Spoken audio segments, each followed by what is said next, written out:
Salawat Nariyah itu nama aslinya bukan Nariyah tapi Taziyah. Imamnya bernama Syekh At-Tazi. Salawat disebut salawat At-Taziyah. Lama-lama sama orang Indonesia jadi salawat An-Nariyah. Itu jin punya tubuh juga, nama tubuhnya tubuh api. Anasir tanahnya nggak ada. Yang paling lengkap di muka bumi, di alam semesta itu tubuh manusia. Ada apinya, makanya bisa marah Habib. Habib bisa marah Habib? Ini Habib loh, kita tanyain, Habib bisa marah Habib? Sering tuh. Kalau lagi marah panas nggak Habib? Ada kompor Habib? Nggak ada kompor dalam badannya, tapi kok bisa panas? Berarti ada energi api dalam tubuh kita. Itu. Salaman sama guru, sejuk, merinding. Itu ada air dalam diri kita, air keberkahan, ma'ul haya. Mengalir, karena yang mengalir itu air. Energi api juga mengalir, maka kalau kita ada orang tengkar jangan deket-deket, karena panasnya lengket ke badan. Di situ setan namanya dasim bisa lengket ke badan. Ini yang membuat orang bisa tengkar, rumah tangga bisa pecah, ya. Maka kalau ada di rumah tangga satu lagi panas, jangan dilawan pakai panas, bisa meledak jadi bom, ya. Harus ada yang pakai air. Maka enaknya tubuh ini Allah jadikan untuk mengatur alam semesta, disebut khalifah, khalifatullah, ya. Jadi mohon maaf nih para jin, para malaikat, kami bukan sombong-sombong ya. Kitalah khalifah di muka bumi, jadi gak usah takut-takutin jamaah kita ya. Antum gak usah takut sama jin, gak usah takut.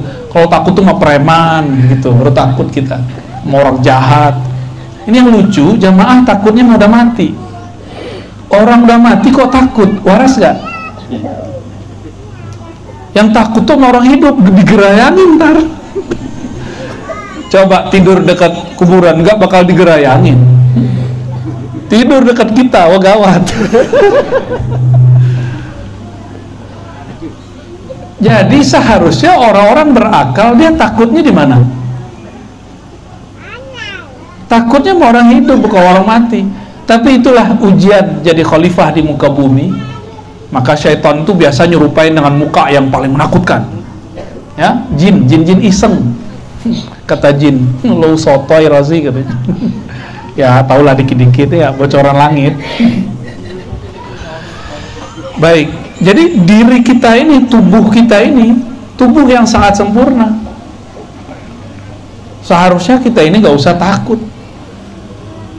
Nah, Nabi Muhammad dibawa itu karena di dalam diri ini ada karakter-karakter rendah. Nah, itu dibersihkan semua dari Nabi Muhammad Sallallahu Alaihi Wasallam. Waktu beliau masih kecil, umur 7 tahun, itu dadanya diambil, ada 2 darah hitam, dibersihkan. Hitam yang pertama itu sifat kehewanan, hewan ternak. Sifat hitam yang kedua itu buas dan syaitaniah, ada di situ. Dibersihkan dari kalbu Nabi Muhammad SAW. Maka Nabi itu nggak pernah lagi bersyahwat seperti kita bersyahwat. Nabi kalau berkeinginan, keinginannya geraknya dari rohaninya. Kalau kita masih karena mata ini jelalatan, ya. Benar nggak? Benar ya? Antum bisa nggak Habib cinta sama orang yang belum dilihat? Sulit bayangin ya? Nah, itulah. Itu bukan hanya cerita di kitab-kitab itu. Ada, saya baru ketemu ada orangnya dijodohin, belum pernah lihat. Dijodohin sama seseorang, sama kiainya, belum pernah lihat sama sekali. Tahu-tahu cuanteknya. Cantik versi dia, bukan versi aneh. Nabi Muhammad SAW itu dibersihkan waktu kecilnya. Ketika beliau dewasa, beliau ini umur 40 berdakwah terang-terangan. Nah, ini terjadi 3 tahun sebelum pindah ke Madinah. 10 tahun di Mekah, atau di riwayat di kitab ini ada yang nyebutin 13 ya? Ada 13, ada 10 tahun. Kita ambil 13 tahun. Berarti setelah 10 tahun beliau di Mekah berdakwah, umurnya sekitar 50 tahun. Kalau versi yang riwayat 10 tahun, umurnya 47 atau 48 tahun. Kolbunya dibersihkan kembali. Tapi nggak dibersih-bersihkan amat, karena sudah bersih. Justru dimasukkan, disebutkan dan riwayat itu, wa utitu bitastin. Aku diberikan dengan satu wadah bejana yang tercipta dari min zahabin, dari emas. Di dalamnya ada air hikmah, air iman, dimasukkan ke dalam. Berarti bedah ini bukan bedah fisik, karena yang dimasukkan ke dalam kolbu Nabi bukan air fisik, itu air hikmah dan iman. Berarti itu bukan air fisik. Ya, ini Bapak Ibu nih saya ajarkan cara takbir mimpi sedikit. Ya, mau? Tapi nggak bakal dapat ijazah. Ilmunya mahal itu. Kalau kita mimpi minum air, itu ada makna baik. Berarti ada sesuatu hidup, kehidupan sir masuk ke dalam diri. Kalau mimpi minum air putih begini, nah ini biasa, insya Allah panjang umur. Tapi kalau mimpinya minum warnanya putih, itu apa? Susu. Berarti kita dapat pengetahuan. Mimpi minum tua, ada juga. Mimpi doang itu tanda bahwa di dalam diri kita ini ada kecenderungan kepada yang haram, bakal suka makan yang haram. Nah, nanti sampai ke situ ntar cerita kita ya. Ada yang mimpi makan tanah nggak? Ntar lagi mati tuh. Mimpi dapat berlian. Wah, dia habis ngeliat toko kemarin terus ngayal. Ayo.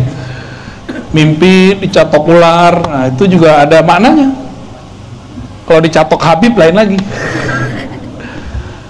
Nabi Muhammad SAW kemudian dibersihkan. Itu fisik, secara fisik dibersihkan. Setelah dimasukkan air itu, maka beliau SAW tambah jelas jalannya. Maka beliau kemudian dibawa oleh Sayyidina Jibril setelah dinaikkan ke atas buruk ke suatu kampung yang banyak kurmanya. Beliau menyebut negeri ini negeri yang subur. Itulah nama Thayyibah. Thayyibah, ardun Thayyibah, artinya negeri yang subur. Itu Nabi yang kasih nama waktu Isra. Apa kata Nabi? Tiba-tiba aku dibawa ke satu negeri yang sangat subur, Thayyibah. Tiba-tiba inilah yang akan menjadi tempat, aku dikabarkan inilah tempat hijrahmu. Dalam ilmu kewalian ini disebut penandaan. Jadi wali-wali itu suka nandain tempat dengan doa-doa, zikir-zikir, istighosah, itu penandaan. Apa kata Sayyidina Jibril? Sholat di sini, hai Muhammad. Ya, sholat 2 rakaat. Maka penandaan yang kuat itu pakai sholat 2 rakaat. Menandakan bahwa ini wilayah akan ditempuh oleh baginda Nabi Muhammad Sallallahu Alaihi Wasallam. Benar, cuma 3 tahun setelah Nabi sholat di situ, beliau hijrah ke negeri itu. Nah, makanya ini saran untuk para kiai. Kalau dapat isyarat diberi tanah oleh siapa, sholat di situ 2 rakaat, habis itu pergi. Kalau jodoh kita dimudahkan Allah, kalau enggak pasti ada aja masalahnya. Ya, ini mengambil dari ilmu Rasulullah Sallallahu Alaihi Wasallam. Sama mau kerja, sholat 2 rakaat, minta ya Allah kalau benar mudahkan. Ya. Lalu Nabi Muhammad SAW dibawa ke tempat Nabi Musa. Di situ Nabi Musa sedang sholat di dalam kuburnya. Dalam Sahih Bukhari dikatakan, "Fa'idha huwa yusalli fi qabri." Aku tiba-tiba melihat Nabi Musa masih sholat di kuburnya. Sholatnya Nabi Musa beda cara dengan Nabi Muhammad SAW. Cara sujudnya belum sempurna. Yang sempurna itu sujudnya Nabi Muhammad Sallallahu Alaihi wasallam. Nah, ada ilmunya nanti cara sujudnya, syariat orang terdahulu ada. Ya. Apa maknanya? Para nabi, para wali di dalam kuburnya mereka masih melakukan proses ma'rifatullah. Itu sholat bukan sholat cari pahala. Orang udah mati masih cari pahala nggak? Orang udah mati masih dapat pahala nggak? Itu sholat apa itu? Itu namanya sholat ma'rifat, bukan sholat ibadat. Kalau kita ini sholat kita ibadat, cari pahala, bener. Tapi kalau di dalam kubur nggak ada lagi.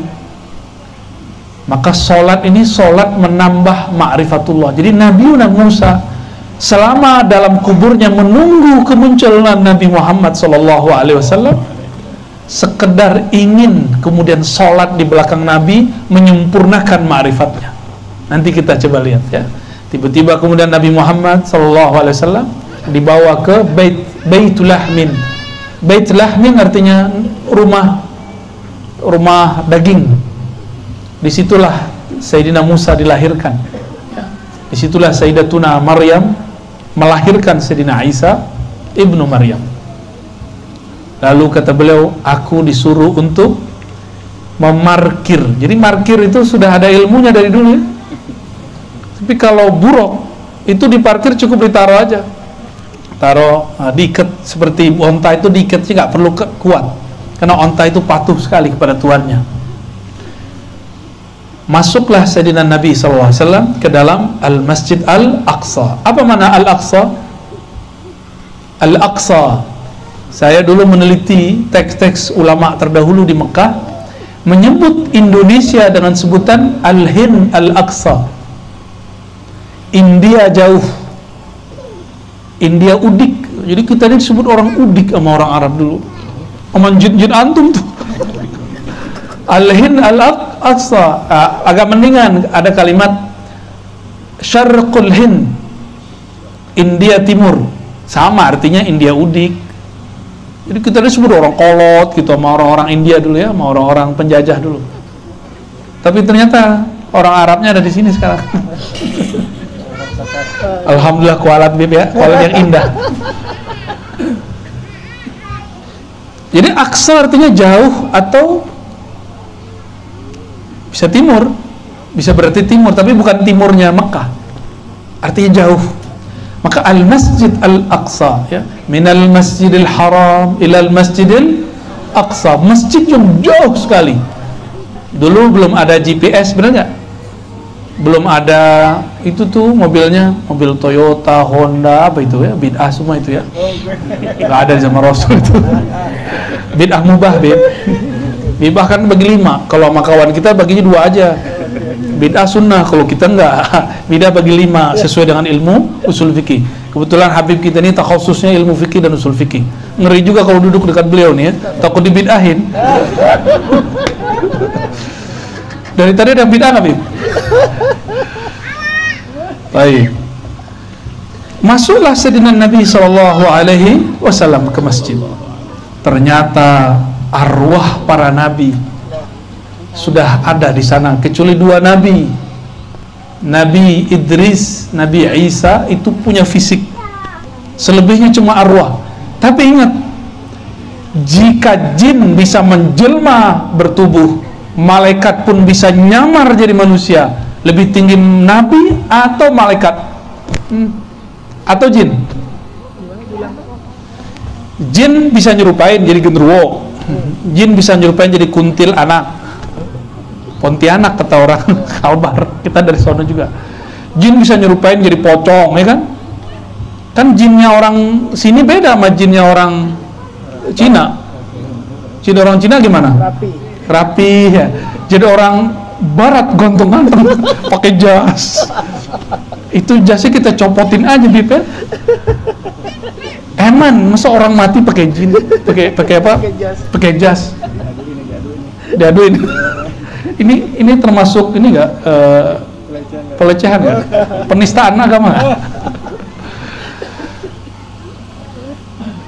jika jin bisa menyerupai manusia, bisa bertubuh, jadi dia pinjam, nggak tahu tuh pakai energi apa dia bisa berubah. Malaikat bisa yatamatsal rajulan sawiyya, bisa menyerupai laki-laki yang sempurna, rajulan sawiyya, sawiyya kamilan. Masa Nabi gak bisa? Bisa Nabi, karena Nabi di atas para wali di atas para malaikat. Maka jangan heran Nabi-Nabi itu bisa datang secara fisik. Nabi Muhammad bertemu ruh atau fisik? Dua-duanya sebenarnya, tapi tidak disebutkan di teks itu, cuma disebutkan Anbiya wal Mursalun ya. Itu ketemu zahir dan fisiknya waktu naik ke langit itu kan, ya ruhnya, ya jasadnya. Nah, kalau pakai fisik nggak muat waktu itu, waktu di Al-Masjidil Aqsa. Ini dimensinya sudah beda, alamnya sudah beda, udah alam arwah-arwah suci ya. Jadi kalau ada sekarang orang ngaku ngelihat jin indigo, kok percaya? Sama orang ketemu Nabi kok nggak percaya ya? Maka Nabi ngomong, man ra'ani fil manam fasayarani yaqza, yang mimpi ketemu aku akan melihatku dalam keadaan jaga. Ketemu fisik, cuma orang nggak lihat, orang nggak nyangka kalau itu Rasulullah SAW. Apalagi Sayyidina Khidir alaihissalam ya. Kadang-kadang dia mampir, Bib ya, ngeliat-ngeliatin kita ya. Nabi Musa aja diajar Nabi Khidir, siapa kita ya? Kita lebih pantas diajar oleh beliau ya. Salatu salamu alaika ya sayyidina beliau. Maka Nabi, beliau mengatakan faqaddamani Jibril, lalu Jibril menyuruhku ke depan, a'ummuhum, untuk mengimami mereka sholat. Tuh, coba lihat, kalau kita belajar fikih gimana, Bib? Orang yang jadi imam itu yang paling banyak hafalan, terus paling afqah, paling paham. Kalau udah sama paham, paling tua fisiknya. Nah, ini terjawab semua nih. Nabi Muhammad secara fisik baru lahir, umurnya 48 atau 47 tahun atau 50 tahun kalau versi satu riwayat ini. Mengimami Nabi Adam yang umurnya di atas 1000 tahun. Kan beliau di surga udah berhari-hari. Satu hari di surga 1000 tahun di muka bumi. Jadi Nabi Adam itu umurnya ribuan tahun. Tapi ketika di bumi, ya cuma seharinya sorga lah kira-kira umurnya. Kalau Nabi Nuh umurnya kurang 50 tahun sedikit, jadi kira-kira kurang 5 menit lah di sorga. Kurang dikit. Itu Nabi Nuh. Lama nggak hidup di surga? Lama. Maka orang bosan kawin di sono. Kalau di sini doyan ya.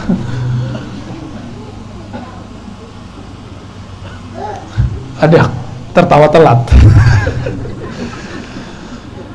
Nabi Muhammad SAW memimpin sholat mereka karena beliaulah yang lebih tua.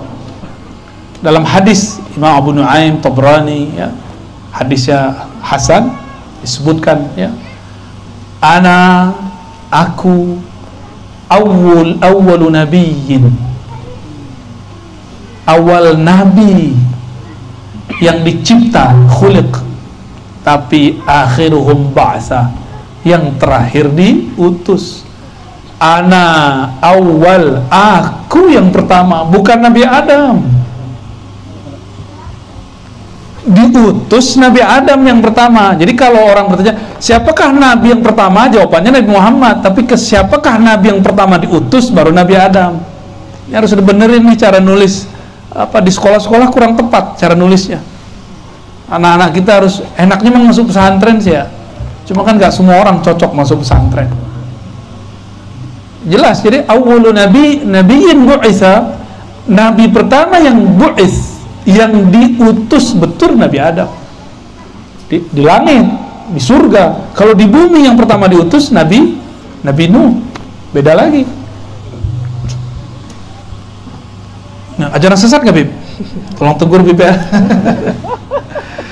Beliau pertama Nabi, Berarti pertama di alam mana? Ternyata kejelasannya ada di riwayat Tirmizi, pengarang kitab ini. Ya ada di sini, ada di hadis ini. Apa kata beliau? Ketika sahabat nanya, ya qalu, kata Abu Hurairah, mata wajabat lakan nubuwah? Kapan ditetapkan engkau sebagai seorang nabi? Jawaban beliau apa? Adam baina ma'in wa tin. Adam belum ada, aku udah jadi nabi. Begitu ngomong nggak sombong loh. Itu ngomong tentang hakikat diri, itu boleh. Sesekali ini Pak Haji Rahman ini boleh ngomong, saya ini dewan. Nah, boleh sesekali, tapi jangan tiap hari, kita juga bengah dengarnya. Sesekali dipakai itu. Nah, Nabi Muhammad sesekali pakai, tapi beliau lebih sering ngomong ana basyarum mislukum. Saya manusia biasa, saya bisa lupa kayak kalian. Nah, itu Nabi lagi acting namanya. Nabi itu masa bisa lupa, ya kan? Nggak ada Nabi lupa. Itu lupa dilupakan, sebenarnya Isra diisrakan. Nabi lapar, mungkin nggak percaya nggak Nabi lapar? Nggak percaya nih. Beliau ngomong innama, jadi ketika semua sahabat makan, dikasih makan sama Nabi, Nabi nggak makan. Satu kali 3 hari mereka nggak makan, Nabi kuat. Sahabat-sahabat dan jerit, wah Rasulullah, kami belum makan. Itu pemimpinnya Abu Hurairah tuh. Makanya ada orang salah paham tentang Abu Hurairah, dikira Abu Hurairah ini monster perut. Itu mereka sul adab sama Abu Hurairah. Abu Hurairah itu orang yang disayang Rasulullah Sallallahu Alaihi Wasallam. Santri beliau yang paling rajin lah. Ketika semua orang bekerja, kawin, dia nggak kawin-kawin dia. Meninggal Rasulullah baru dia nikah, baru dia kerja. Abu Hurairah bukan orang yang perutnya besar seperti yang diceritakan pembenci sahabat Rasulullah. Sayyidina Abu Hurairah datang, wahai Rasulullah, perut kami belum makan 3 hari. Nabi acting juga, ditaruh batu 2 atau 3, itu hadisnya sahih.